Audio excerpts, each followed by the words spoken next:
Hello friends, जय हिंद। कैसे हैं आप लोग? मुझे आशा है कि आप सभी अपने अपने फैमिली के साथ स्वस्थ मस्त और व्यस्त होंगे। और मेरे इस legal advice in Hindi channel पर आप सबों का तहे दिल से स्वागत है। तो माय डियर फ्रेंड्स, आज के इस वीडियो के माध्यम से मैं बात करना चाहूँगी, शेयर करूँगी। और कुछ बहने का ये कमेंट भी था कि मैम, मैं अपने पति के साथ रहना चाहती हूँ पर पति साथ में रखने को तैयार नहीं है, ना ही तलाक देना चाहता है। तो इस कंडीशन में क्या करना चाहिए, तो इसकी कंप्लीट जानकारी के लिए मेरे इस वीडियो को बिना स्किप किए कंप्लीट वॉच करें, ताकि सारी बातें समझ में आ सके और इन फ्यूचर किन्हीं के साथ ऐसा प्रॉब्लम हो तो वे बहुत ही ईजी वे में फेस कर सकेंगे, प्रॉब्लम को ईजिली हैंडल कर सकेंगे। तो माय डियर फ्रेंड्स, कई बार ऐसा होता है कि पति बेवजह अपनी पत्नी को छोड़ देते हैं, पत्नी को मायके भेजकर वापस लाने की सोचते तक नहीं। मतलब पत्नी आना भी चाहती है तो वे साफ मना कर देते हैं और नहीं लाने के कोई वजह भी नहीं होता है उनके पास। माय फ्रेंड, मुझे काफ़ी तकलीफ होती है कि बहुत सी औरतें आज भी ऐसी हैं जिनके साथ अत्याचार किया जा रहा है, मिसबिहेव किया जा रहा है उनके पति द्वारा। और कई औरतें ऐसी भी हैं जिन्हें उनके पति बेवजह छोड़ दिए हैं, बेवजह।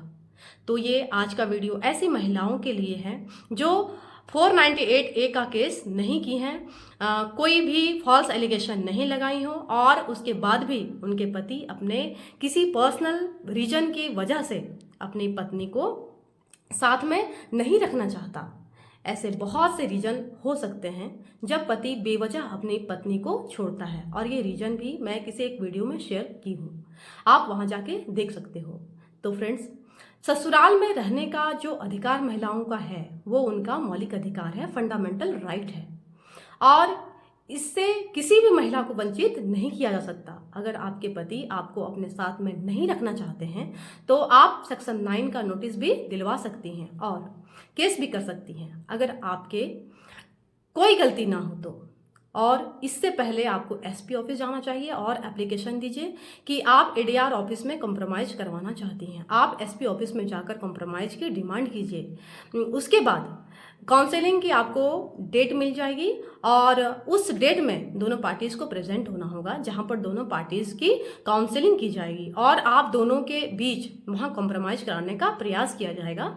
हमारा जो लॉ है वो कभी भी इस फेवर में बात नहीं करता कि जो हस्बैंड वाइफ है वो एक दूसरे को छोड़ दें, इसलिए लास्ट तक हर मामले में प्रयास किया जाता है, चाहे वो 498A का केस हो या डीवी का केस हो, चाहे डिवोर्स का हो, पारिवारिक विवाद के जो भी मैटर हो, तो लॉ ज़्यादा से ज़्यादा फेवर करता है कि दोनों पक्षों में समझौता हो जाए और दोनों के जो मैरिड लाइफ है वे फिर से सही हो जाए।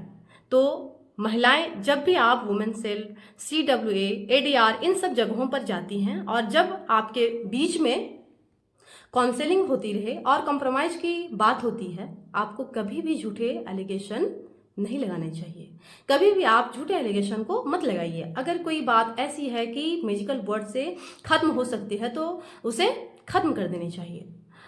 कई बार ऐसा भी हो जाता है कि बातें बनने के बजाय और बिगड़ जाती है, ईगो प्रॉब्लम हो जाती है कि आखिर में हम ही सॉरी क्यों बोलें।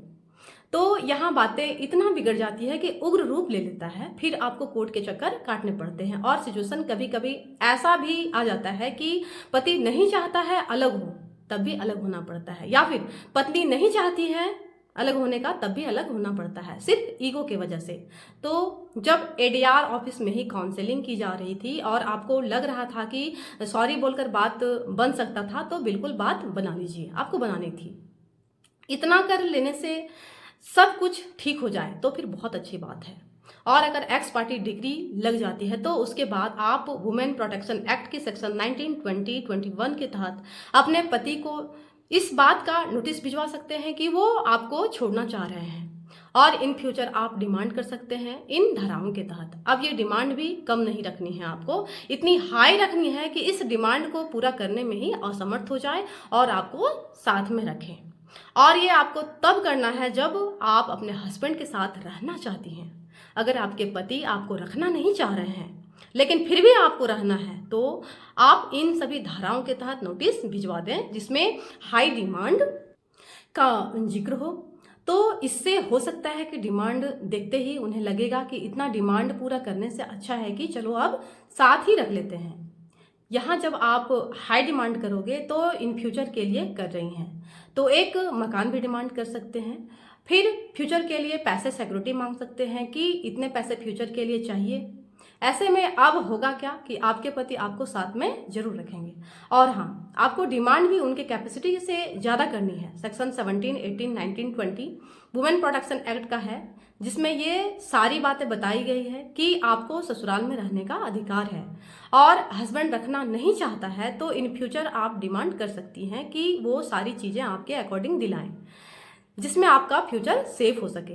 उसके बाद आप आर्टिकल 226 के तहत हाई कोर्ट में भी हिबियस कॉर्पस रिट डाल सकती हैं। तो ये सारी चीज़ें हैं जो एक पत्नी इन सब चीज़ों का सहारा लेकर अपने पति के साथ आराम से रह सकती हैं। अगर उसके पति साथ में नहीं भी रखना चाहता है तो आप एक महिला हैं, आपके पास बहुत सारे अधिकार हैं, आप इन्हें यूज कीजिए, डरिए मत, हिम्मत से आगे बढ़िए।